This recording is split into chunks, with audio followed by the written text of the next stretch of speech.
How you doing? Are you all right? Yeah, going good, going good. Oh, good, Yourself? good. Yeah. Not bad. Sunday, isn't it? So, um, I'd say like you sort out your weekend and you have like a chilled weekend, but it kind of all merges into one, doesn't it? hmm Yeah, it really does. You end up doing stuff that you should have done in the week on the weekend and vice versa. I think this is one of the things. I think that it's all Oh, merging. just a moment, sorry. You're all right. Yep.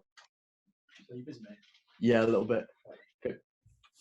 It's all Sorry merging about into that. one, isn't it? Do you Yeah, know what I yeah, mean? big time. And I just feel like I'm connected all the time. hmm Like That's why so, they're saying, like, keep getting up, keep getting dressed, you know, all the things you would normally do, because otherwise you'll just fall out of the routine so quick. well, I've tried to set a time frame Mm. for me to make sure that at least I'm getting and doing other things and stuff. But I think once you'll know this, once you sort of like you're zoned into doing whatever it is during the day, you can find that the hours just like fly by, and before you know it, hmm you're into way out of working hours. Yeah. So it's a hard one, and I think as well, like, and I can see that obviously your workspace is in your bedroom, isn't it? Yeah, it is now. It is now. Yeah. So like, how do you differentiate between your bedroom and your workspace? Um, It's kind of tough. It all depends. Usually I'll have the curtains open because I got a window right here in front of me. yeah. So I'll have the curtains open and the window open and leave this door open. And if all three of those are like that, then it's usually like I'm working. But if I when I close them all up towards the end of the day, it's getting dark. Close the door, then I'm like, all right, it's my time. But Yeah. it's a it's a blurry line. Like sometimes you'll find yourself taking a 2 hour lunch break and sometimes no lunch break at all. So Well, we've got that where think back to when you're in college and mm, you're working in your bedroom and you've got your console, you've got your PC set up, you've got your drum kit there, yeah, all those things, all those distractions that you had, right? That's now exactly where everybody else is at right now. And they yeah, can't, it's like, I'll just have a quick game, or I'll just do this, or just do that. And it's so tough. Like my workspace is in the living room, so that's where like I chill and play with the kids and mm, and I play games and stuff. So it's really difficult for me not to go. Well, I'll have 10 minutes on the game. I'll play a bit, yeah, play a bit of that. It's dangerous, man. You've got to be really strict, and I think it's a that's slippery slope. it. Definitely is, mate. It's definitely really slippery. Um, So anyway, yeah. So we haven't really spoke for a while, really, have we? Kids, apart from like a bit of No, chit. it's been a little while, to be honest, especially speaking like face to face. I know this is obviously a video call, but it's not been much outside of text chat for the last couple of years, has it? Not really. I think like because you went to Sheffield, didn't you?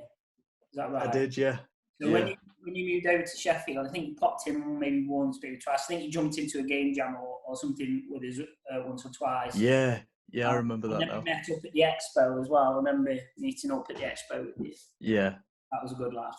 And but other than that, you've been really busy, man. And super so like, busy. yeah, yeah. And time's gone so quick as well. It's kind of it doesn't feel that long ago since like you left, and then hmm now obviously you're working it, and so much has changed, so much has moved on and whatnot. So it has gone quick. So it's good to kind of see you. So what I want to do is kind of like I want to take it back a bit and maybe sort of like start at where you came from and what you did, what Yeah, you started to do and stuff. And maybe we'll have a little chat about school, like what we yeah, like. perfect. Yeah. So what school did you go to? So I went to the Heath School in Runcorn, Mm. um, and it was a pretty decent place. It was like a what was it they called it now? Like an information technology college or something. Oh yeah. Um, but it wasn't like anything exceptional. It wasn't um like a super grand school. it was pretty run of the mill. And yeah, I managed to get through high school. What did what, Um, what did you mainly study? Like, what was your chosen subjects, Johnny? so I went for a right mix, to be honest, because I think I went for graphics design and I went for some IT course, something like that, because I knew at that point, like I basically, ever since I was growing up, I knew I wanted to do something creative, be involved in the process of making something, producing my ideas, and I thought that was like movie directing. So I was like, I'm going to be a movie director. I'm going to be a movie director.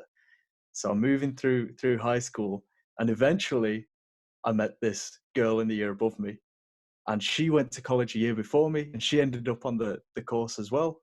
And we're talking about, Um, right? yeah. So I was in my last year of high school, but constantly I'm seeing all the stuff that she's making. She's bringing back the big plastic folders, like, oh, this is what we designed today. And I was like, this is too fucking cool. This Yeah, is too cool. And I'm like, what did you do today? It's like, oh, all the class, we're just having a big laugh. We made some video games. And I was like, I gotta get on board with this. So I came to the open night, and I came into the classroom, and I was just looking at all the walls, and I was like, yeah, this is what I want. So last second, changed it, and then they're asking, oh, what college do you want to go to? I was like, Priestley, and they're like, all right, other options. Didn't put any down. I was like, nope, just want to go there. good.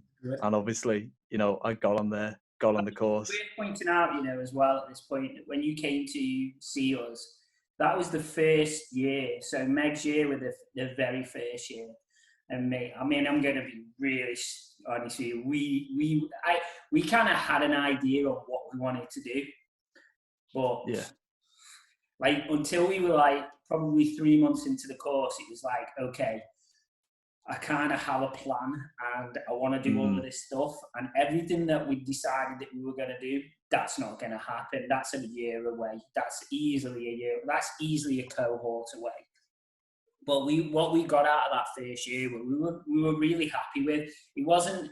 I think we got one playable out of it out of that first year. So like when I say the first year, first cohort, I mean so one playable out of it, and then an absolute ton of concept art and concept ideas and stuff like that. And Meg's was an artist, so she was like totally cool, producing some great artwork there. And a lot of the students as well at that time, I think we had a couple of animators.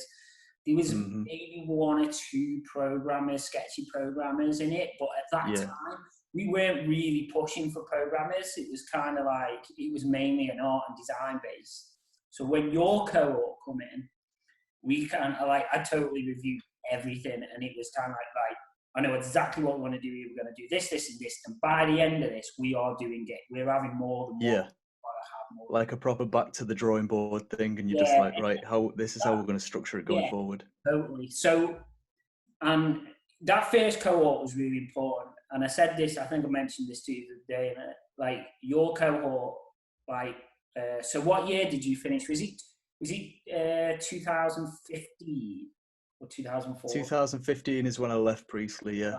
So the 2014 cohort, the one that left that year, that was the first. That changed it all, right? So your cohort totally changed it all. That was exactly what I wanted that year, and I knew exactly where we were going. So it was a big thing, and for guys like you, because like creative, like super creative, but you was also programming, and yeah. that's what we needed. Like, and so that made a massive difference. And I think you saw that obviously a bit later on, how like your understanding and your passion in that area helped to drive certain little projects that we got going on and stuff like that. And Big time, yeah. as well. I mean, we ran the game jam for the first time in that year as well. So that was something.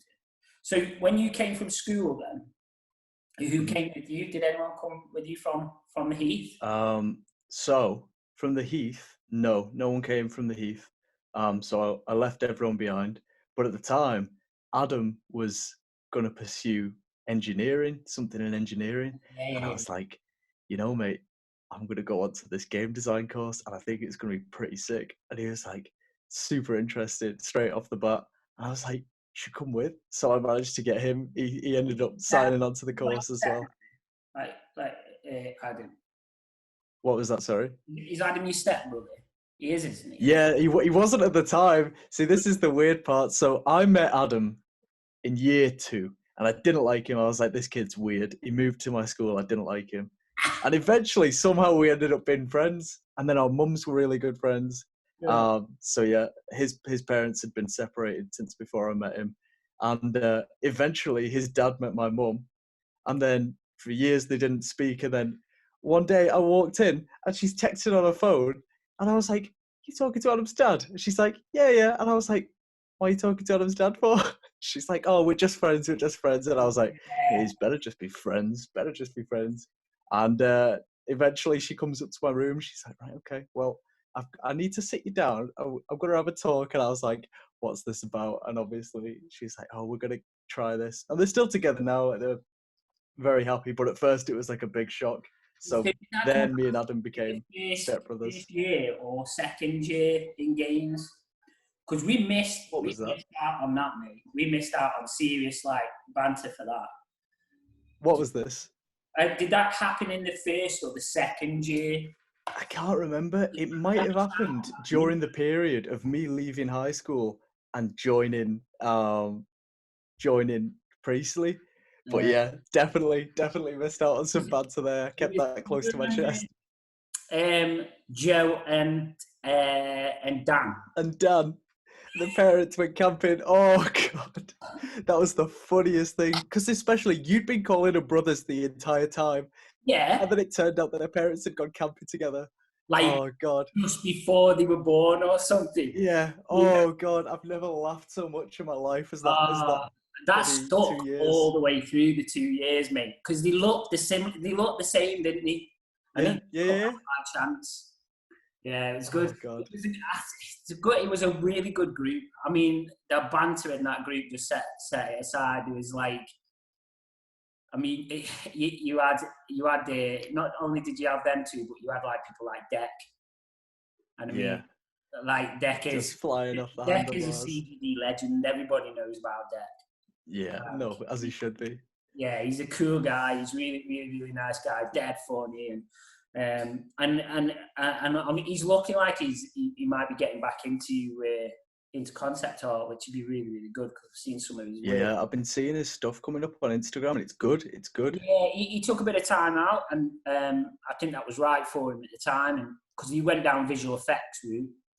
And then got back into concept art, and his stuff's looking really good. So he's doing it off his own back at the minute, and that's a really difficult thing to do. So to see him really pushing himself is like it's a testament to his dedication and trying to get. Because it's another skill as well, being able to manage yourself and grow your skills independently. That's a skill on its own. So. To be able to knuckle down and just be like, I'm going to keep going. Many people fail it. This is one of the things. I think I said it to you, your group, pretty much from the early stage. Those people that decide not to go to uni and say that they're going to do they're going to work on their own stuff or they're going to work on their own portfolio. It's like it's a decimal fraction of people that can actually succeed in doing that. We need an unbelievable amount of discipline to do it. So for him to really be pushing that is a good thing. And like I say, I've been following him, and I keep in contact with Deck as well. Do you know? I think in your year group, there's probably about five or six of them that I regularly drop in and just say hi to and stuff. I spoke to Dan not that long ago, and I seen a few of them down in Falmouth that went down there. Went out for a night out with Jack. That sounds brilliant. Yeah, that was a run. Down in Falmouth, but very good and good to see him and everything. So yeah, it's good to keep in touch with him. So when you came to Priestley, and then you picked everything. And you came on here and obviously you brought Adam with you. So what was your first impressions first year? Because it was everything, wasn't it? Yeah. I knew first year that it was something that was worth pursuing, and especially as well because unlike most people, um, I was doing the BTEC, but I was also doing a computing A level, so I'm learning to program, and I'm also doing this BTEC. So it was a lot of work, to be honest. It was a fair bit of work, Yeah. um, but I knew like that it was what I wanted to do, and over the course of just a couple of weeks, this sort of atmosphere started growing, and it was like it was fun. You'd wake up and you'd look forward to coming in, and that was nothing that I'd had before. Like going through school, I was there because I had to be. You know, I did enough to pass, but you know, I never really pushed myself. I wasn't really passionate working on things. Whereas when I was in Priestley, I remember I spent my 18th birthday. I think it was my 18th. It was either my 18th or my 17th birthday, up all night just programming, working on that Christmas game jam. And Oh, I didn't do anything. I didn't have anyone over. I didn't speak to anyone. I just shut myself in the room, like, all right, and just got on with it. And that was fun. And that was when I knew I was like, all right, this is something that's worth pursuing, like just, you know, when you know that you're going to spend the like process. your birthday doing a game dev, I suppose Yeah. it's something that you know that you're really passionate about. It's something that you really. Yeah. I didn't mind at all. It wasn't like a chore or anything. I was just like, yeah, needs to be done. So do you think that, like, obviously, knowing that it was something that interested you, it was new as well, obviously, because it wasn't being taught in school and stuff like that. So there was that aspect of it which made a massive difference. But with it being something that you're interested on, I guess that drove you a bit more, drove you to kind of push Hmm. yourself and Yeah. learn stuff. What about competition wise? Was there any competition that you felt like competitiveness in the group? In the group, not a whole lot, to be honest. Because I knew that I was obviously pursuing computing. Nobody else in our entire class was pursuing programming. Lucas was pretty good, but he didn't have a lot of the sort of knowledge that I had. So you know, because he didn't study the A level alongside, but he was quite good, to be honest. Um, but yeah, I never really felt like I was in a lot of competition, just purely because I knew I had these skills coming from the outside. You know, when it came to 3D modeling, for example, that was my worst. Out of all the bits and bobs, 3D modeling was like down there, like can't do that. Obviously, you can see Jack, John D, and all these Yeah. lads like producing some really good stuff, and I was like, I can't do that. I'm not good at that.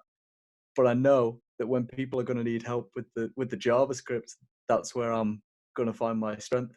Um, so yeah, I never really felt like Well, it was a real mixed bag in the group, wasn't it? So this was something that we still have today. It's like we get very creative. You know, we have artists, we have designers, and we have the programmers, and each person comes in with a weakness. They know that there's something that they can do. 100%. Usually, the majority of them tends to be programming. But what I always found that was amazing, and it still works today, still that thing today is like, it's just that community aspect of it where everybody gets stuck in. So all the programmers help out. Like Yeah, all big the time. artists share skills, share technique. You know, design, share skills, share technique, help each other out. The community aspect, like the CGD community, is amazing. It's Hmm. and I've always said that you'll learn more outside of class than you will inside, and you'll Yeah. learn more independently than you do just getting directed by us guys. And that's been consistent all the way through. Hmm. And especially when we started things like the game jam. Like, so Yeah. your group was the first game jam year, like, that we tried that out. And, you know, that was like, that was a win. It was kind of, is this going to work? Are we actually going to get anything out of it? Yeah. And, and we did. Yeah. It was We didn't wicked. get one. We got like 4 games. Can you Hmm. remember them? Yeah, I remember most of them. Was one of them Feed Your Uncle? Was that one of them? No, spoon feed you now. Spoon Now, feed your nan. That was it. I'll put a link out for this on the website, but you can download these games and you can still play them, right? Yeah. I put a link out right recently of all our games, and I think there's about 20 odd games, and I've still got some more to put up that you can play now, which are really, really good. But that one's on there. So Spoon Feed Your Nan is on there, Yeah. that was Dex and yeah Whitman's maybe maybe. I think I know ours was no, Killer Kev's Christmas Nightmare. Whitman's was the other one. I'll come to that one in a minute. So Christmas Nightmare, Food Speed Your Nan. UFO one. There was a UFO one, wasn't there? Yeah. Remember that? And I then do. there was the librarian one. Oh shit. You know, I can remember it, but I can't remember why it was funny. It was hilarious though. Right. So this librarian game was basically you were in a library and there was a librarian behind the bookshelf and she got no clothes on. Yeah. She was knocking the books off the shelf and you had to catch the books and put the books back on. Otherwise you got flashed. And this thing was hideous as well because what it was, we hadn't started using ZBrush by then. We'd started playing around with Sculptress because it was free. And I think Jack and Whitman was really playing around with it. And I think Whitman created this librarian. And it was hideous. It was horrible. But it was such a funny game. It was so good. It was really, really good. But that was 4 games out of it within 3 days, 3.5 days, I think it was. Yep. Like so, and if you think about it, when we did that, that was end of year 1, just starting year 2, Christmas time, and that's why I always say like that year group made things, put us on the right direction of where we were going because it was the passion of you guys, the understanding and the drive to do that. You took the challenge. It was a really important factor. What was the worst thing? Do you think? What was the worst thing about the course? What's the worst memory or the hardest thing? Oh Jesus! The worst memory. Yeah, you know. Let's think. You see, because I had a lot of good memories, but I had a lot of ups and downs through college. I had a few run-ins with a few people. So it wasn't just you, but we had run-ins. We had run-ins occasionally. Yeah.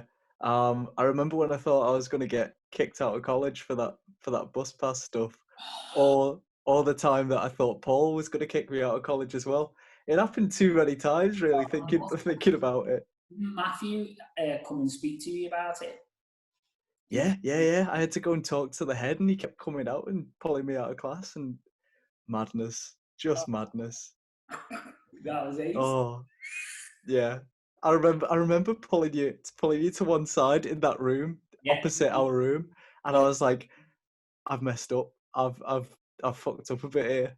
I'm talking to you about it. Oh God. I mean, that was pretty close. That. As far as the course is concerned, like, I was just going to say, like, as far as the course is concerned, I can never remember anything. You know, some of the sections, like some of the art research was a bit boring at the time, but even now thinking back, I do still use some of the stuff. So like, all of it was useful. You didn't know it at the time, but all of it was useful. Yeah. So, did you know then at that point that you were gonna, after how long on the course did you know then that you were gonna say, right, programming is definitely my thing, and it's definitely something that I'm gonna go down the route? Probably like halfway through the year. Because I wasn't sure. I was like, oh, you know, the art is obviously fun. It's visual, and you know, I'm very visual as far as like producing stuff. So I was like, oh, it would be cool. But I know that there's so many people who want to be game artists. Yeah. And I knew that I wasn't up to scratch to start off with. And I was like, well, I could go home and try to practice drawing every day. And yeah, I could. But there's so many people doing that. And with being like one of the only ones in the class who knew really anything about programming, I was like, well, I've kind of got a niche here. So I'm just going to run with this. So it was like a decider. And I was like, no, I'm going to run with this. I mean, and I don't regret that at all. It was really trying to think about it at that stage as well, because most people coming in or even towards the point where we're choosing universities, they've still not got an idea on what it is that they want to do. They still don't really understand if that is the course. So, and it's worth pointing out as well. Excuse me. There was you were strong in your athletics, so you were doing a lot of running as well at that point. Yeah. Super fit. Yeah, back in those days. You're into music as well, right? Mm-hmm. You know, playing drums and whatnot. I knew that you were doing quite a lot of that. And then you obviously had this that you were considering, and you're at that age where you start to decide either one of these three options is a career choice, right? Mm-hmm. So I could go and do either one of those. Are you still into your music? Are you still into your keeping fit? So I haven't played the drums in years. At this point, they're still at home. Because obviously you can imagine with a drum kit trying to bounce from house to house in uni, not knowing who your neighbours are going to be, it's kind of difficult to keep up. But right now, I don't do so much running anymore. I do distance running just to keep up with my cardio. But I'm into sort of martial arts more now. So while I was over in Germany, I did a lot of kickboxing. Got trained up.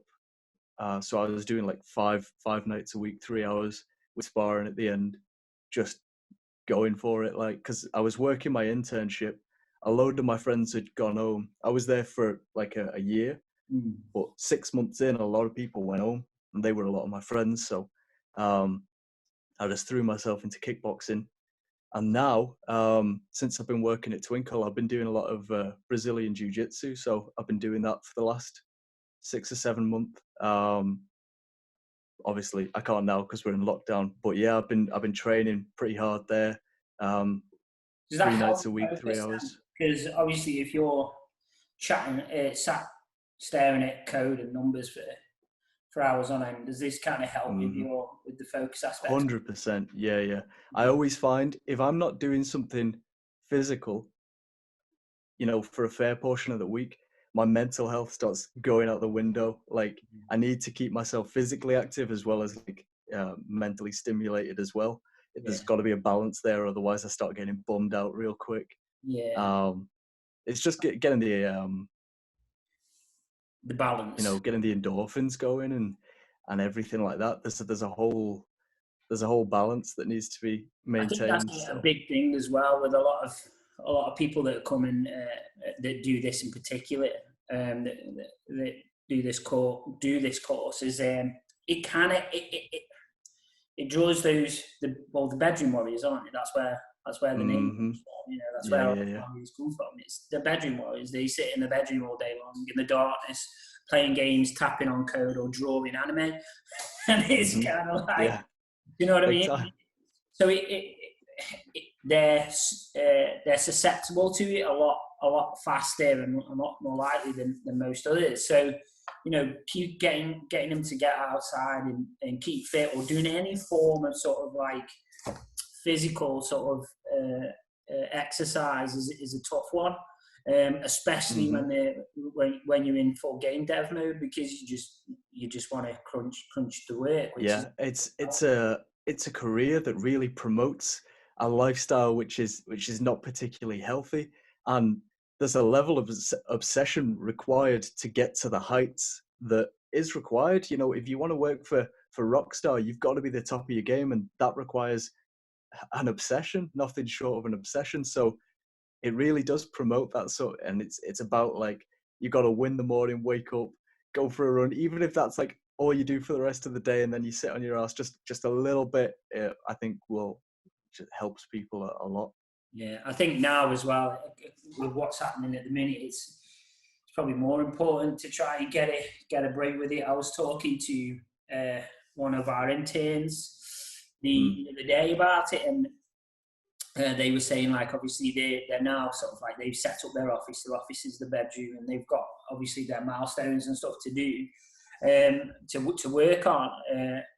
And what they're finding is that very quickly before lunch, they've totally lost motivation, totally zoned out. Yep. And they've lost that sort of that routine of one, getting up and having breakfast, but then going to work, like, you know, the journey of going to work, that physical, or whether that's a time-based journey, they're not doing that now. They're kind of like, they'll go downstairs, they'll have something to eat, and then come back up and straight into work. And it's like, well, go and have your walk. Go walk the distance or the time that it takes you to go to work. Come back, sit down. That moment that you've had gets you all sort of motivated and ready for work. Yeah, Sort of keep with the thing. ritual and just that ritual, that sort of, you know, trying to keep some normality to it. And like what I was saying to you at the start, how do you change your bedroom from your office to your bedroom? Because it's all up here, you know. Subconsciously you recognize the space as being your bedroom, and it's like it's your relaxation space. It's not your office, and to change it is really, you know, it can be really unhealthy for you. So yeah, routine's massive, I think, and trying to get the guys to kind of work on that at the minute is tough. It's even harder if we're not doing this, if we're not talking face to face, or we're not meeting up, because you can't gauge how they're feeling and what they're looking like, and you know, 100%. Yeah, it's a tough one. So uni was the next big choice for you. Why did you pick Sheffield? What was that about? So I did the tour. I went around. I looked at 3 or 4 different unis, and I sat down and listened to the talk. And so I went to FutureWorks, and I was like, it's pretty cool. It's pretty cool. I went to Manchester. I think I saw something there. Nothing really stuck out to me. I went to Staffordshire, and unlike the rest of the guys, because a lot of them went to Staffordshire, they went to do design, and I obviously was doing programming. So I sat in this lecture and I was listening to the guy, and he was just so monotone. Like, he didn't really seem invested. He was just sort of dragging on, oh, and this is what you'll do on the course. And I was like, I'm not feeling it. And then I went to Sheffield and had a really good experience. You know, they sat us down. They're like, let's have a little challenge, see if you can program this. So we were doing it. And I couldn't do it. And I was like, okay, I might be one of the worst guys in the room here, but I would rather be the worst guy in the room and know that there's people around me who I can try and, you know, get up to their standard. And there was nothing more, you know, when everyone was talking in class and they're all going to Sheffield, to Staffordshire, and they're like, oh, should we live together? Yeah, let's live together. Oh, I'm going to be living down the hall from you. Oh, that's cool. We'll meet up. And there was nothing more I wanted to do than go to Staffordshire, but I knew it just wasn't the right decision. So I had to go my own way and move over to Sheffield. Like, but I think I made the right choice. Yeah, totally. So that was a big decision, especially because you guys were really tight when we finished. Like, the group really gelled. Everybody pretty much got on one way or another. No one really fell out, but you know, there was annoyances, but there were no like real issue. But there was a real good gel of the group. So to split up in a different way was a big choice, and you know, moving back out and having a crack at it at a totally different uni was a big thing. I actually forgot as well. Well, I didn't forget, but you were also, just before that, before you went to uni, you and Dad got nominated for BAFTAs. Oh shit! Yeah, I completely forgot about that. Also, yeah, we did. I remember because we were actually in the room. I keep pointing to the room. I know you're not actually in there, but we were actually there, and you came in, told us all about this, and you were like, everyone just submit something, and never actually thought anything had come of it. So I just sat there, submitted it, never thought anything more of it until I got this email, and obviously told you straight away. Sorry, what was that? This was your FMP as well, wasn't it? It was your final project. Yeah. It's the jellyfish project I was working on. Which was a really good concept, really good game. It's a great concept. I unfortunately didn't have the skills to sort of manifest it at the time, but I liked the concept, so I threw the concept forward as like a design piece, like, oh, here's an idea. And then, a few months later, they're like, come on down to London, you're in the ceremony. There's like 10 people being picked out of thousands of entries. And I was like, okay, you know, obviously told you found out the deck was on it as well, and that was just a cracking day. But also now, at the very top of every single one of my CVs, I've just put BAFTA nominated, and Yeah, it's just there. It is. It's just gold dust, yeah. and there was barely any effort required. I just put in for it on a whim, and I couldn't believe it. I couldn't believe it. I was like, come on, we'll just do it. We'll do it. I knew that like after we'd done the the game jam, and we were mhm, seeing the word that was coming out and stuff, and it was kind of like, come on, we could easily do this. We should definitely do this. mhm. So getting everybody to submit something was a big thing, and I kind of thought to myself, I should at least get one, right? But if we don't, then fair enough. Like, but Yeah, at that time as well, it was kind of like we were pretty much one of a handful of places in the country that was teaching games at level yeah, three. yeah, You know, like that's how quick this thing exploded, because within a couple of years there was a lot more colleges running games courses. But at that time there wasn't that many, a handful that were actually dedicated like game design courses at college. So I thought, come on, we should be able to get something out of this. But to get you and Deck, it was like, whoa.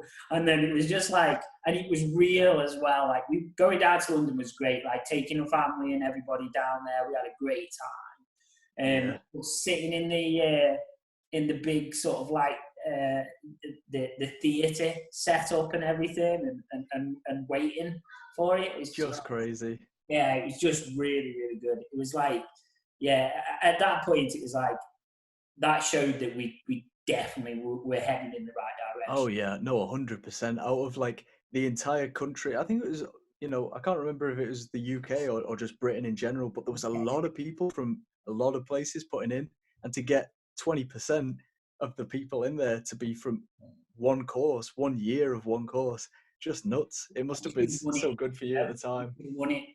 100%. We should have won it. I still don't think we. Yeah, we should have won it. Yeah, I remember seeing the concept and I was like, okay, all right, Yeah, okay. yeah, yeah, we should have won. But the But nomination, it the happened the nomination year after still. as well, you know. What No, was that? hold on. We had a year. No, the year after. Yeah, we did it with the year after as well. Yeah. Got him the year after. So we had, but that was a first year student the year Mm. after, and we went down for that for that one, but we didn't win that either. And it was a good concept as well, very good Yeah. concept. We also had we applied again a year after that for and we had a multiplayer one, and it was phenomenal. You'd have really liked it. It was absolutely amazing, and it was a Yeah. team one because they allowed team aspects for it. So we entered that one into it, and this was it was a land based game, so multiplayer, and it was it's just really really good. I was just like, there's no way that we're not winning this year. Yeah. We've had two on the bounce. Come on, we're getting it this year. And it didn't even make it into the finals. And I was like, Just fuming. fuming and kind of like, yeah, we're done with that competition now. We'll move on a little bit. Yeah. Yeah. Yeah. But it's a good initiative. It's really, really good. I do think that the whole, like, they're getting some really good like aspiring youngsters in there, and they're pushing the schools more than anything, which is a good thing, because we're getting them later on, and it means then that we can Hmm. push that standard higher, because our standard is way higher now than it's ever been. I was just about to mention that. Yeah. Every time I go in and I check on the social media or see what you guys are producing, I think back to what we made and we were proud of it. And we should have been. It was all right. But what you guys are coming out with now, it's just like this is 16-year-olds making this. They're not even in uni yet, and look at what they're coming out with. The Yeah, skills that I acquired, and this was one of the big things I wanted to touch on really, the skills that I acquired during my time at Priestley on the college game design course, on the game design course, I use almost every day. I've used them in so many situations throughout uni, throughout work, you know, and then to see the standard that they're coming out with, they're going to be using them like throughout their entire educational process, and probably longer than that. Yeah, I mean that's really good to hear. I mean, the thing for me is like I always said to people coming in, it's like it's one thing to kind of say it's all about the subject, but the core fundamentals behind it all, you know, will stay with them regardless of which Hmm. way you go. And it's just the interest that's supposed to drive them. But we get so much out of the students, and like you say, you can look at the ones that are working today. I mean, current students right now. I mean, in this whole situation, like being locked down and they're working as a team, they've got to manage themselves and they've got to Hmm. manage their project, and it's working and they're producing. It's like we're still going to hit our deadline regardless of this, and we haven't changed that. And we're going to come out with we're going to come out with a game outcome at the end of it, which is exactly what I wanted. It's Hmm. always been, if we're going to be a game design course, then we're making games. I don't want concepts now. I don't want bits of art. I want to make. I want games, Yeah. because that whole process, like you said, you can take so much more away from the whole production process and working as part of a team, that side of it, than just working on a single concept piece. I think Yeah, yeah, your own thing. You're like, oh, here's a piece of a code. It'll be really good if I had the rest of it. Or here's a really good concept. It'd be great if, you know, there was a and modeler there's and a been 3D so many animator. games that people have done, or concepts that we've done in the past, that I sit there every now and again. I remember that, and we could have gone back and we could do this and we could do that with them. And there's so many. I suppose then, really, like you going on and doing your course at uni, then, so you found that quite an easy transition into that, or was it just totally different with it being like Uh, really program driven? yeah, so it was way different. I realized that I was in another pond entirely. Like what I'd done was enough to get through A levels, Yeah. and where I ended up, like I didn't even fully realize the extent of what programming even was within video games before I got out. When I came out of college, I was like, okay, I just want to write scripts in Unity. That's all I'm going to do.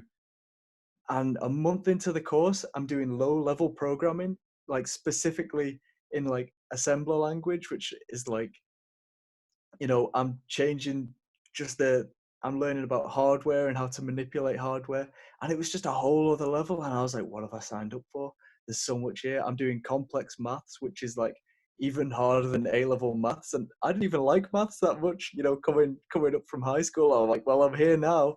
Um, and yeah, I just had to adapt really. I just needed to get my head down and get on with it. And thankfully the first year isn't too brutal. But there was a lot of like I I needed to adapt for the second year and for the third year. Um, yeah, it was tough. It was tough.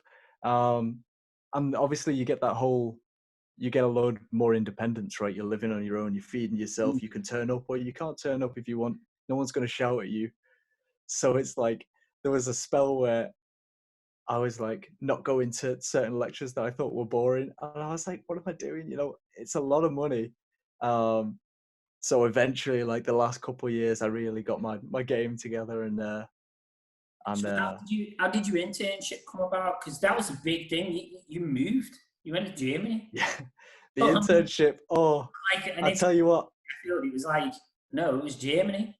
So yeah, it was a big deal. It was a big, big deal, and I tell you what, I still get chills thinking about how close I was to just missing it, because that was honestly, it was the best year of my life, and I almost just didn't go. I almost just didn't turn up to the opportunity to even learn about what it was.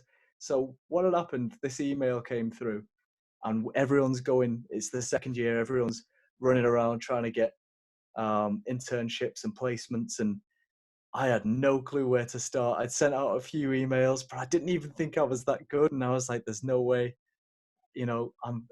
this is all going to go to shit." And I saw this email like, "Oh, there's an exchange program. Um, we're sending some students out to a German university, and you'll study there for 6 months, and then you'll need to get an internship in Germany for another 6 months." And I was like, all right, that sounds interesting. When's the date for it? And it was like 9 o'clock on a Monday morning or a Tuesday morning or whatever. Um, you know, and then go there. You'll find out more information. They'll tell you how to apply, etc., etc. And I'd been staying up all night playing Ark Survival Evolved, bloody Oh, taming some stupid dinosaurs, and just having a laugh with my stop you. mates. Right, let me just stop you. I'm back on it. I it's genuinely it's like Coke, isn't it? It's like you're there Oh, and you're just well, like, I wouldn't oh, know I what just that gotta is. log I on. wouldn't know what that's like. Well, yeah, of course, me too. But you know what I mean? It's like it's so addictive. You know you Oh, log on mate, once and then you're like, well, I gotta check. Like they could have raided me, and it becomes a second life. I've been there. Right, I got asked to download it again. Like, we'll have to come back to you, but I'll have to tell you. I got asked to download it like about 4 weeks ago. So right at Uh-huh. the lockdown, pretty much. And I was like, no, no, no, I can't do that. I can't do it. I was like, I was sweating. I've been sweating Apex a lot, right? So Yeah, that's a decent one. I've done a lot of that. And so I was like, oh, okay. And I was like, it kept on at me. One of our past students, Josh, I play with a group of them. And he was just on at me and on at me. We've got a new server up. Get it downloaded, blah, blah, blah. So eventually I was like, okay, I'll download it. And Johnny, I've been going to bed at like 3:30, 4 o'clock in the morning. I'm taking all Mm-hmm. kinds of stuff. We're getting ready to do different types of missions in it. I've got a whole bloody terrorbeard farm going on. I've got eggs coming out Yeah. of me. It's like this thing. I like the first time I played it. It's up there as being one of my favorite games, top five. Oh yeah, yeah. And it is so addictive, and I can't get enough of it, and it's dangerous. Mm-hmm. I literally have to uninstall it so that I get stuff done. I do the exact thing. Like I can't just play a little bit of Ark. If it's installed, I'm playing loads of Ark. So I've just had to keep it Oh, off. something I've for just them. had to keep it off my machine. And then So at the time, all the time. all the time, because it's live, it's still running. At the time, I was involved in this big tribe war. There was like an alpha tribe who'd been, shitting on all the little tribes. So I'd gone round and I'd added all the little tribes on Steam, and I'd formed an alliance, and we were called the North Vikings, and we took over the North, and we built this big base. There was like 30 of us, and we were getting ready to stick it to the big tribe, and have this big war. So that was what I was thinking of the most. So I was playing that all night, and then I woke up the next day, sort of dragged myself out of bed, and my alarm goes off, and it's like, oh, this thing in 10 minutes. The Google Calendar, it's like this thing in 10 minutes, and I'm still at home. I'm sat in my underpants. I've got a bowl of Weetabix in front of me, and I've got Ark, the loading screen for Ark, like duh, Yeah. duh. And I was like, I looked at it on my phone, and I was like, listen, I'm not going to get it anyway. They're going to want, if they're sending people over to Germany, they're going to want the best. So fuck it. Swiped it away, put it down, got like a spoonful of my Weetabix, and I was ready to, and I was like, nope, we're going. Put it back down. Didn't even, just slid it across the thing. Didn't turn my computer off. Got dressed as quick as I could and just sprinted across the city, which thankfully I was trained to do because I was always running. So I'm just pegging it across the city, down through the train station, up into uni, turn up as everyone's sort of walking inside the room.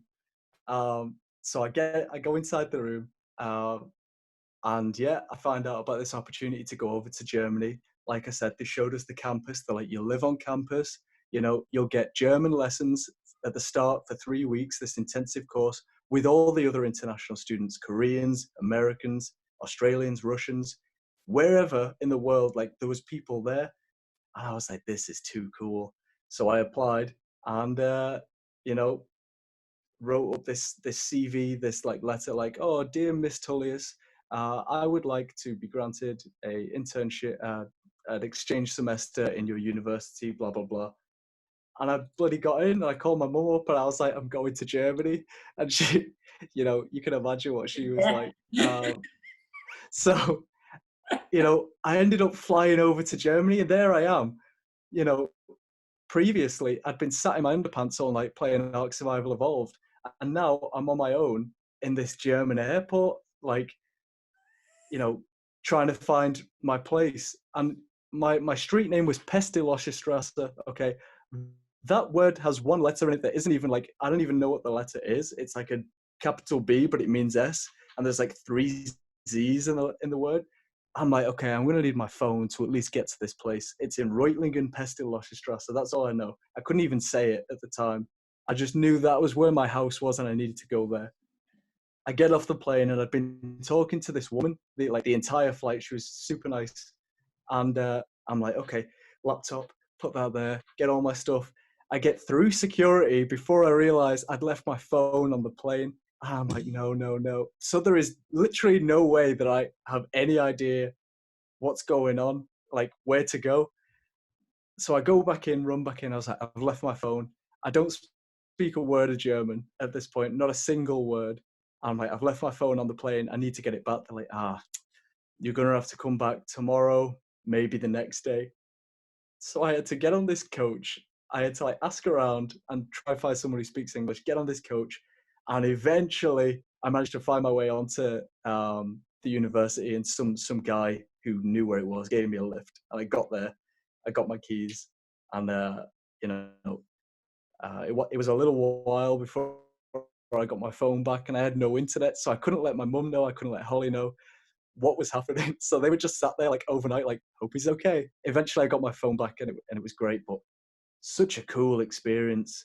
Such a cool You're experience. so close, nearly never went to that. That's unreal.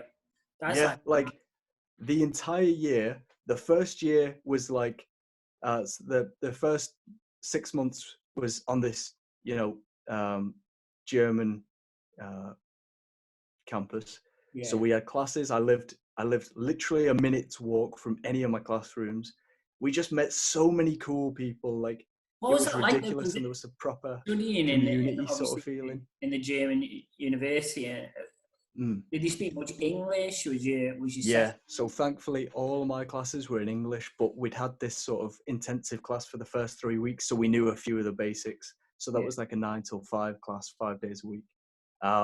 But yeah, the classes were in English because it was an exchange university. Like, they prided themselves that 50% of their students are from not Germany. yeah, Um, and then the time came to get an internship. I had a wild time there. We were always like on holiday somewhere in some other country or partying. It was just nuts. It was a great time. Even without drinking, it was still just a great time. Like, yeah. and then got my internship with Bosch, which it was a great opportunity. But I think they more wanted a worker than an intern. There wasn't a whole lot of like education, and I was kind of getting a bit bummed out because most people had left. So I just threw myself into kickboxing, and that became my passion for the remainder of my time. I still met some cool people, but it wasn't quite the same experience. But either way, like I was saying, I almost passed up that entire year, with so many opportunities to grow and learn and do things, just to Yeah. sit in my underpants. And that was like a big moment where I was like, okay, I need to start getting a bit more of a grip. And yeah, I everything's mean, yeah, everything's been up from totally. there. Did your did did the whole internship then? Obviously, now that you are in your job and stuff, do you think that helped with getting your job? Did that have a Big time. Yeah, yeah, yeah. I mean, Bosch is a big name. To be a programmer for Bosch for 6 months is like on top of like the BAFTA stuff, which we were talking about. And I think I'm pretty decent in an interview scenario as well. So I feel like my yeah, CV between those two things is enough to get an interview, and then I'm pretty decent in that scenario. So I've never been turned down for a single job that I've gone for. But there was one, the the first thing that I went, the first internship that I went for before the Germany thing was like, I wasn't quite in the same ballpark. They wanted a different kind of programmer. I didn't really know what their stuff was. But apart from that, I've never been turned away from anything. So I think it's because of that, just because of the accumulation of stuff that's just on my CV now. But yeah. yeah, big time. It was a big help. So once you finished that, you came back to Sheffield. Did you do your last year in Sheffield then? For my final year, yeah, that was a tough one. And I That was suppose really, really that went difficult. really quickly, did it? Yeah, it did actually. Yeah. Um, you didn't realize you were like, okay, we're still warming up, and then you're like, oh, we're halfway through the year, okay. So the second half of the year was like the big time. First half of the year was a bit more lax than it should have been, but the second half made up for it, and I came out with a 2-1, and I felt like I did pretty decent. To be honest, I felt like it was my best year overall, Yeah. which it should be. You know, obviously it's the final year. When did you start looking for work though? Did that start quite early on, or was it? So I never looked for a job. Um, I Yeah, was in I was in university, and I got contacted on LinkedIn, which I'd kept up to date with all the Bosch stuff and yeah. everything. I just kept it up to date, and I got contacted by a recruiter, like, oh, you know, we're looking for programmers with a background in Unity. Now, I didn't use Unity much through college, through university, but I did through college. So I'm like, I've got loads of experience. I've been using it for 7 years, you know. Um, and they're Good. like, okay, send us a CV. We'll see what we think. I sent them a CV. They liked it. They got me in for an interview. I had a good interview. I had a second interview. And they were like, okay, when do you want to start? And I was like, when do you need me? And I told them when my final handing date was. I handed in my final project on the Friday, and I started work on the Monday before I'd even had my grades or anything. Um, So where are they based? It's Twinkle, isn't it? Yeah, they're based about 10 minutes walk from my campus, No. from like the building that I was in most of the time. You stayed in Sheffield. So I stayed in Sheffield. I just got another house, stayed with Holly, and another mate who you saw at the start. He's doing his Holly's masters now. girlfriend, right? Yeah, I've been with her since first year of college. That's right. Yeah. Holly, just so no, Holly, she's like a mad Twitch streamer, She isn't is. She's one of the biggest streamers in the UK right she? now. Yeah, that's right. She's popping I off. follow Holly, and I have watched a Dear. couple of streams from time to time because she's a big Overwatch fan, isn't she? She's Yeah, she's got really good. She's one of the best in the world now at playing it, and she's one of the biggest at streaming it as well. Which is that all came to place in her placement. She didn't have the same experience I did. She yeah, hated her placement, so and she didn't have the niceness of having all these cool people around her. She was kind of on her own, so she just started Twitch streaming, yeah, and that's turned into something crazy to the point where you know she's finished her final year of university, yeah. and then she signed up to do the masters. That's why you know she stuck around in Sheffield. She was on masters this year, and she got to the point where she was like, I'm doing full-time streaming and I'm doing full-time student, and something's got to give. So she quit the masters, and she just went full-time streaming, and she makes twice as much as I do every month now, and it blew up in a big way. She's still got the bachelor's degree, but she Yeah. just binned off the I mean, masters that's a in the lot of first quarter. commitment, isn't it? Like you know, it's a very that's a hell of a lot of commitment to that, and Yeah, big time. to doing it as well. She's obviously very skilled at doing it to accrue a good audience for it as well. Um, so that's mad. So are you still gaming? Not as much really. But you know, usually I'm at jujitsu most nights. I get out of the I wake up usually about 8:30. I'll have my breakfast. I'll walk to work. I usually listen to like an audio book for 20 minutes on the walk to work. I'll go in. I'll work till 5:30. I come out. I go to the jujitsu gym, get on the mats, and I'll stay there till 9:30. I clean the mats after I'm done, and then I get home, cook something to eat, and go to bed, and then repeat the next day. Me, you old man. You old I man. know, Get it? properly. Get and load up park. Come on. Let's get on. I know. Let's I play. have been itching. I have been itching for Ark actually recently. I've been like, oh, we've got all this time. No jujitsu because it's all cancelled. I was like, I just install Ark, so I might actually hop on there with you. It's a good map, There's the Ragnarok maps are a pretty good map. That's been my favourite one. Me, Keelan, and Lucas played that map to death. Yeah. And honestly, we had such a good time. Me, Keelan, and Lucas have been the three we always go back to Ark and we always go back together. We get a little server on the go and it's just That fun. game, like, I can't, keep banging on about it now, but that game is probably one of the best community-based games, I think. 100%. Especially if you're in a good tribe and you're working together for a goal and stuff, it's great. I mean, my team that I play with consists of Josh, who used to be one of my students. I think Josh will have been the year below you. Below us, yeah. Right. So I play with him and a bunch of his mates. Right. So like Deck used to play occasionally from time to time, but we play with a group of others. And I think I've played with them now for, I don't know, good 3 or 4 years, like on and off and stuff. But we come back to Ark, and that's it, mate. It's just like, I'll be on it tonight, mate. I've got to be on it tonight because we're doing a cave tonight, so I've got to go on and sort myself out. Oh, the caves! Yeah, we did. When you're finally geared up, you've got all your guns and your mounts and your armor, and you're like, let's do one it.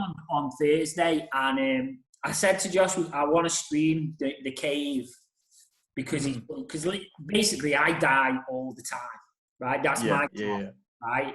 We decided this is my job. No matter what we You're play, the dyer. I die. So yeah, that's right. But it's just dead funny. It's so funny to play. But we did a cave on Thursday, and prepping ready for that has taken a good few weeks to get everything together and stuff. And then we should be doing another one tonight. Although I supposed to have done a bit of stuff last night, and to be honest, I was done in, so I only did 2 or 3 hours on it last night. But it's hard, mate. You've got a routine, and I've let this sneak in, and at some point I'm going to have to get rid of this again because I've got lots to do. I'm already seeing that it's affecting me in things that I need to get done and stuff, and prioritising certain things. But I'm all right with the sleep thing. It's not. I don't need a great deal of sleep. I've always been all right with that. But it's when you wake up in the morning and it's like thinking about me dinos, and I'm thinking I need to do this. And I hope they haven't been killed in the night. Someone's dropped a Titan boa in your animal pen or anything. Mate, right, the first time I played it, right, I think I spent 45 minutes dying, right? Like waking up, dying. Because, obviously, first time you play it, you spawn in a pair of undies and you got nothing, right? So I think that whole thing is brilliant. I like the whole concept of the fact that, like, you've got to work your way up to survival. You will die and you lose everything. And if you depending on what server you're on or whatever, you spawn random, so there's no chance you're going back and finding your body. So you have to think strategically about, like, right, the first thing I need is shelter, and the first thing I need is a bed. And then it's like, right, I also need like a campfire, and also need food, and I also need this, otherwise I'm going to die. So on top of that, you've got a raptor running out the woods trying to rip you in half. Be aware of your environment because you don't know what's spawning in your environment. So it takes, it took me about a week to get my head around it. And then, so this was like the first round of playing Ark. And I said I'd been playing with these guys and I said, look, you're way ahead of me. I don't want you to give me too much stuff. I want to try and just kind of build it all up as much as possible. Yeah. And I'd spent weeks, mate, right? Weeks. And I got all my base set out, relatively good space, all looked really good. I got my dodo farm going, mate. I was buzzing off my dodo farm. I got my forge up, so I'd started to do metal and everything, and I started starting to get changed around, and it was starting to get fortified more. And I got a couple of the tames that I'd done. And I went off that night thinking, right, tomorrow I've got a big day. I'll come on and I'll do this, this, and this, and I'll explore the island a bit more. And I come on and I woke up and I spawned and I was like, this isn't where I went. Yep. And I looked round and it was like, why am I not inside? And then I looked on the log and it basically said, two Brontos come through your base and destroyed everything. Your dinos are dead. Yep. It's the worst when you're looking for the names, you're scrolling through the red, like, no, no, no, no, no. And then you find the name and you're like, Because they left it, and it was just like, because they weren't on passive as well, so they tried to defend themselves. And yeah, it just trashed everything. Everything was gone. And it was like, do I start again? And you're like, yes, I do. of course I do. Back to square one. Back to square one. It's just an unbelievable game. It's so Yeah. good. So yeah, I mean, yeah, gaming and trying to fit that in. I try to fit as much of it in as I can. I think it's important for me, but it's like I have to be careful. I do get a little bit addicted to it. And then it's kind of like development as well. Like I've got to keep developing. I've got to keep my eyes on what's changing and what's moving. And I suppose, how's that work for you with your job? How are you progressing? Where do you see yourself? Is this a long-term one, or are you gonna start? So I don't think it's a long-term one, purely because they don't pay a competitive salary where I am. It's not a bad salary. I'm not like I'm not going hungry or anything. But as far as like for a fresh programmer to coming out of uni, it's not the most competitive, and there's not a ladder. But opportunities, it is rich with. So the company is very flexible. So I came in as a Unity developer for a augmented reality app, which is it's called Little Red's Coding Club, and it's the first multiplayer augmented reality app, and it's for kids to sort of learn how to program in a very, very basic way. So that it was really, really cool. But the code base for it was massive, and there were multiple people working on it. And I realized quickly that working on such a large, vast code base that was so frequently changing was really not something that I enjoyed working on at all. And it got to the point where I was getting super bummed out, and I had a heart surgery. I can't remember if I told you about that, but I had heart surgery. Yeah, so when I was in Germany and I was doing all the kickboxing, towards the end I kept feeling that my heart was going super, super fast, and it kind of hurt sometimes. So I pursued that when I got back, and they decided that I needed to go for some surgery to have it done. So I was out of jiu-jitsu because I had to recover from this. They went in through the femoral artery, like in the crotch, and like put a thing up the artery, and then they went in. And I was awake for the whole surgery. It was trippy as hell. Yeah, yeah. I could feel him moving around in my heart, and I'm sat there in a pair of see-through undies. Like, is it cold in here or? But so that happened, and I was just getting really bummed out because I felt like I wasn't doing so well. I kept getting intimidated by just the size of this code base, and I was like, I'm really, really good with Photoshop as well. Like, I'm good with different aspects because the college I went to, the course I was on, I did all kinds. So I know about character creation, like the design, all the color, and shape sort of symbolism and stuff. So they're like, okay, well, if you like, we'll take you off some of the programming. You can do half as much programming as you're doing now, and you can work on design and user interface design and user experience design for the rest of it. And I was like, sound. And on top of that, they said I can have 10% of my time that I would normally spend programming on video editing, because I'd said that was something that I like to do as well. So they gave me all these opportunities. So I was pursuing all these different things, building up, ultimately CV stuff, like industry experience, doing all these jobs. And I did them well, to the point where, just last week, they were like, right, we're going to need someone to plan all the user interface and all the user experience stuff for our next app that's coming out. So that can be your job. So I'm kind of like running a little project of my own in the company now, So it's really cool. So I'm just going to stick at that for maybe like another year, or we'll see. I'll play it by what I Yeah, think's good, and just get as much experience in different things that I can, it's because I think really it's very good. much a great opportunity for that.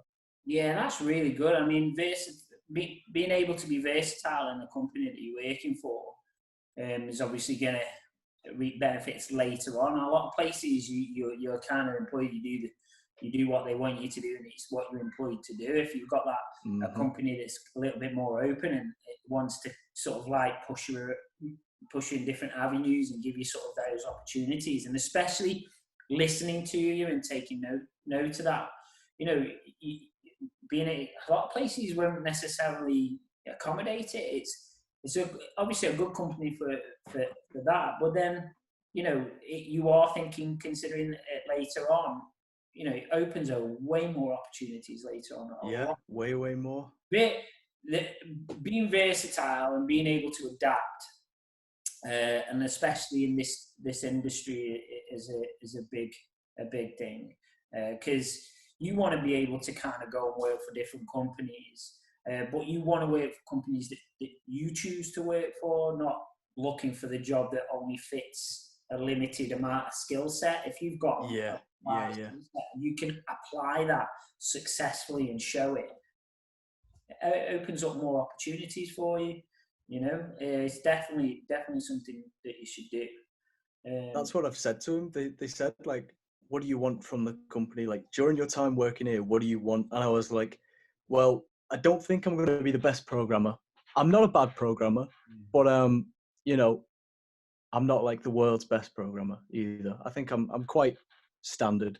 But I was like, I would like to be the most kick-ass generalist on the team. I was like, I want to be the guy that you can come to for And anything that you need, or as part of like a game development, and be like, oh well, he knows a little bit about that, go ask him.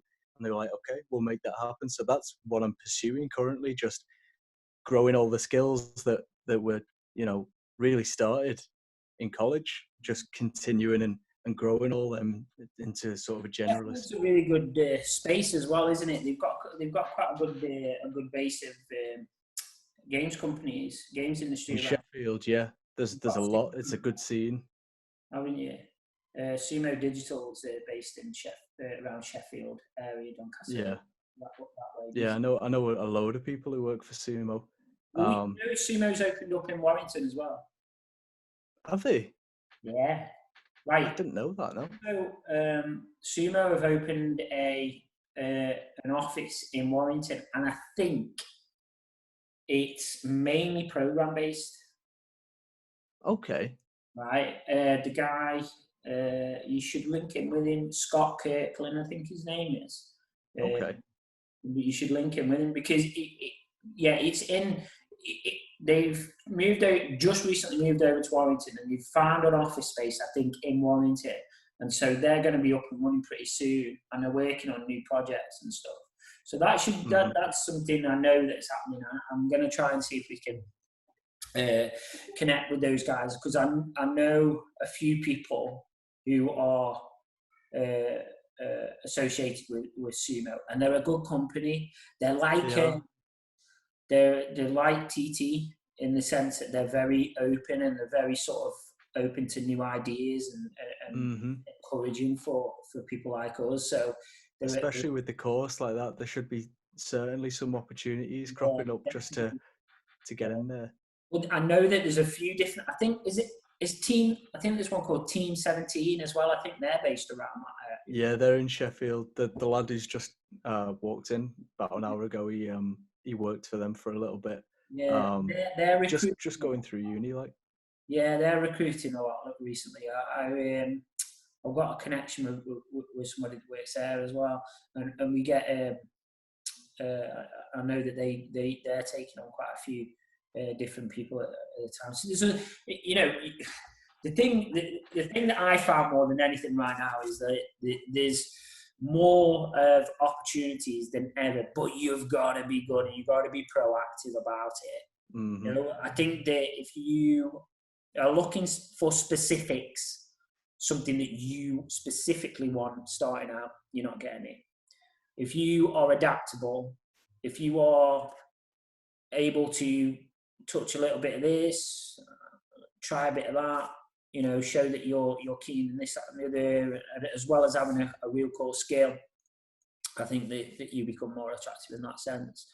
But definitely over by you and over by yours, bloody hell, it's really going off. There's a lot of studios opening up, and there's a lot more. Like the games industry is massive right now. Yeah, really, it's only going to get bigger as well. Like it it's is. not set for any sort of decline at all. But here's the thing, and especially for somebody like yourself, you know, you don't have to just go games industry. You can go anywhere. There's a lot of opportunities. Yeah. So I mean, depends what sort of industry you want to go into, but creative seems to be the right move for you, because it scratches that itch every now and again, doesn't it? It's one of those things. Yeah. You know, so that's cool, mate. I've loved talking to you tonight. It's been good, hasn't it? It's been a good little catch up. I've learned quite a bit about what you've been doing and stuff, and it's good to speak to you and stuff. Last comment: if there's any bit of advice that you'll give my warriors coming through, what would it be? Sure. Okay. So I remember when I was going through college, and I think there was some sort of day, I think it was something to do with something that I'd done. Either way, my mum had to come in and we had a chat. And my mum told me that at one point you said to her, you were like, don't let him give up. Just make sure he keeps going. Don't let him give up. And she was like, all right. And in the second year of uni, I got to that point where I was like, I want to give up. I hate this. You know, it's too much work. I can't handle it right now. And that's when I called my mum and I called her up and I said, I'm dropping out of uni. I'm leaving. I don't know what I'm going to do, but I'm going to do something else. But I can't do this. I don't think I'm going to be able to see it through. And she told me, she was like, well, you know, you've got people who think you can and you should do it. You know, you've come this far now. And she said, you know what Matt told me? She was like, and it sounds a bit cheesy, but she was like, he said, don't let him give up. And I was like, all right, okay. And I went and I had a proper long think about it. And I was like, we've come halfway. We'll see it through. And just see it through for as long as you possibly can. And you'll get to a point where it doesn't feel as bad as it did a week ago or a month ago, and just get yourself into a good headspace and just keep going as long as you possibly can. Because, you know, a few months after that, I ended up in Germany and I had the best year of my life, but I was so close to dropping out and just giving it all up. And you never know when there's just going to be a good opportunity that's just out of reach if you just keep going a little bit longer. That's boss. I'm into that. That's boss. Yeah. Oh man, that's what I've found at least. Well, you know, I hope everyone listens to it and I hope they take it on board, because there's a lot of people that sometimes get like that and feel like that, and making it just keep moving, keep going forward, get on with it. You'll be good enough. You can do it. There's only you that's going to stop you from doing it, and 100%. You proof of that. You know, you moved away.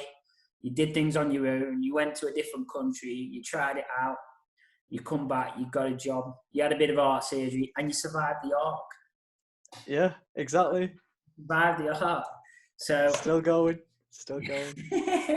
Johnny, thank you so much for doing this with me. I really appreciate it. No problem, Matt. Thank you very much for bringing it up. It's been a cool opportunity. No problem. And we'll stay in contact as we always do anyway. But take it easy. Survive the lockdown, mate. And see you. All right, man. Will do. Take care, Matt. Cheers, mate. It's all right. Yeah.